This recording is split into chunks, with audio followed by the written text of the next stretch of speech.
Պարոն Մելիքյան, շնորհավորում եմ հերթական հաղթանակի կապակցությամբ, փաստորեն դատարանը արդարացրեց Արդարության իրավունքի հաղթանակ եմ համարում։ հենց այդ։ Այո, սա արդարության հաղթանակ է, իրավունքի հաղթանակ է, այնուհանդերձ այն հույսի հաղթանակն է, որ Հայաստանում ի վերջո մենք մի օր ունենալու ենք մեր երեխաներին արժանի իրավական պետություն, այն տեսանկյունից, որ մարդկանց նկատմամբ չկիրառվի քաղաքական նպատակահարմարությունից ելնելով հարկադրանք, ունենալու ենք դատարաններ, որոնց որ վստահելու ենք բոլորս, դա դրա հույսի հաղթանակն է, անձնական հաղթանակ չեմ համարում։ Նարեկ Սամսոնյանի, Վազգեն Սաղաթելյանի գործը այն գործերից է, 21-րդ դարի տրամաբանությունը դա է, որ իսկապես դարձել էր կարևոր ցուցիչ միջազգային նաև կառույցների համար հետաքրքիր զուգադեպության բոլորովին վերջերս ընդամենը 2-3 օր առաջ Amnesty International-ը, որ բավական լոյալ, բավական դրական ցավոք սրտի զեկույցեր հրապարակել Հայաստանի վերաբերյալ, այնուհանդերձ չէր կարողացել շրջանցել այս հարցը, որ զեկույցը ընդհանուր առմամբ կարդակ, ես օրինակ բազմաթիվ բացեր եմ այդտեղ տեսնում, բազմաթիվ մարդկանց գործերի մասին այդտեղ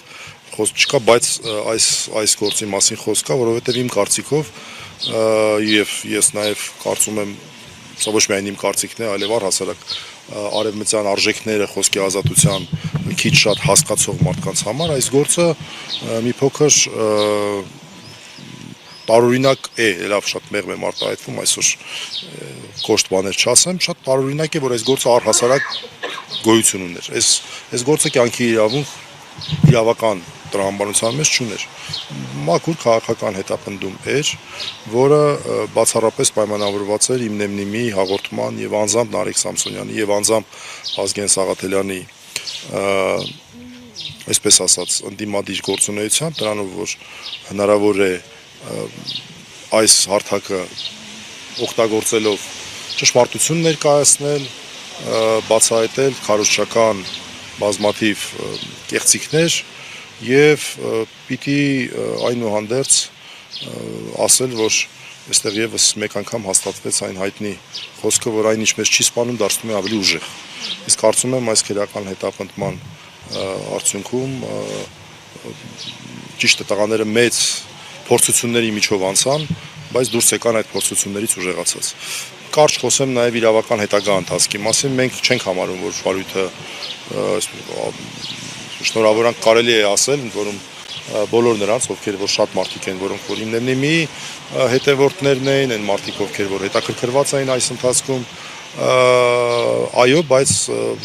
սա մեղմ ասած դեռ վերջը չէ,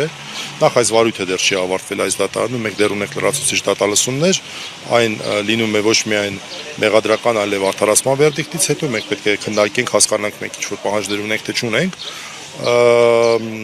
որից հետո, երբ որ կլինի արդեն դատավճիռը, մենք կծանոթանանք դատավճռին,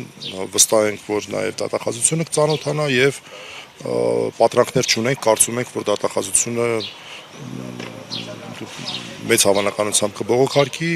եւ մենք նորից կունենանք քննարկում այս անգամ արդեն վերաքննիչ դատարանում սա է։ Չգիտեմ, սա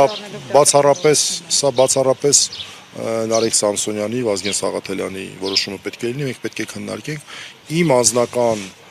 մոտեցումը միշտ եղել է այն, որ օրինակ օրենքով նախատեսված է հնարավորություն ներողություն խնդրելու պահանջ ներկայացնելու, ես լավ իմ անձնական մոտեցումը անգամ չասեմ որն է, ինչ որ կաշխանդող նշանակություն կարող ունենա, ամեն դեպքում ես կարծում եմ սա այն դեպքն է, երբ որ բացառապես արդարացվածների խնդիրն է, որոշումն է, նրանք ինչ-որ պահանջներ կներկայացնեն, թե չեն ներկայացնի, ինչքան էլ լինեն պահանջներ, թե չլինեն պահանջներ, ամենակարևորը մենք այսօր ստացանք դա արդարացման վերդիկտեր։ Մնացածը համարում եմ երկրորդական անկեղծ ասած։